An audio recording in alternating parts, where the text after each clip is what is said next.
plutôt moi. Hein. Et donc c'est en chantant la Marseillaise que les 230 femmes entrent le 27 janvier à Birkenau. Elles sont très rapidement tatouées d'un numéro matricule qui, pour ces 230 femmes, commence toutes par le numéro 31 000, d'où le surnom qu'on leur donne, les 31 000.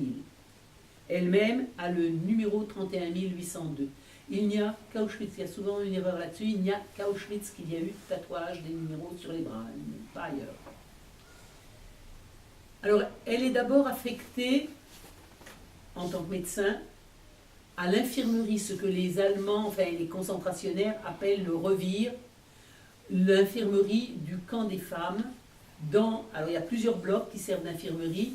Dans le bloc où se trouvent des Allemandes, selon la terminologie nazie, ariennes, qui sont en général des droits communs, des prostituées, des voleuses, des criminels, etc., et que l'on reconnaît au triangle, car il y avait des signes distinctifs. Les droits communs, suivant le cas, avaient un triangle vert ou noir. Et dans ses mémoires après-guerre, au retour, elle a écrit « Je suis affectée comme médecin au bloc des Allemandes. Toutes, depuis la chef de bloc, la presque totalité du personnel infirmier, jusqu'aux malades, sont presque exclusivement des triangles noirs ou verts. La direction du camp a estimé qu'il était absolument exclu de mêler la lie du peuple allemand à des étrangers pourris quels qu'ils soient. Aussi comprend-on fort bien qu'une Française de la race négroïde, entre guillemets, écrit-elle, détonne dans un milieu aussi sélect. Injures, menaces non déguisées, horions, remarques méprisantes pleuvent au début sur moi. Des femmes devenues folles sont parquées dans un tout petit réduit. C'est infernal. On me charge de les examiner. Je m'arrange bien sûr pour faire des diagnostics inoffensifs, car je ne sais que trop quelles sont leurs intentions.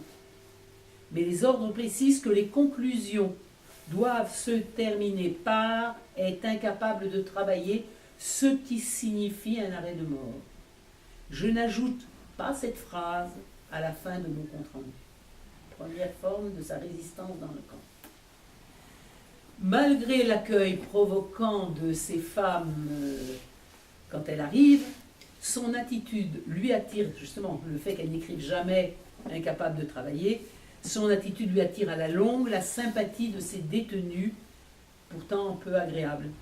Et son attitude, adoptée dès ses débuts dans un camp de concentration, sera permanente durant les plus de 2 ans qu'elle a passé à Birkenau puis à Ravensbrück.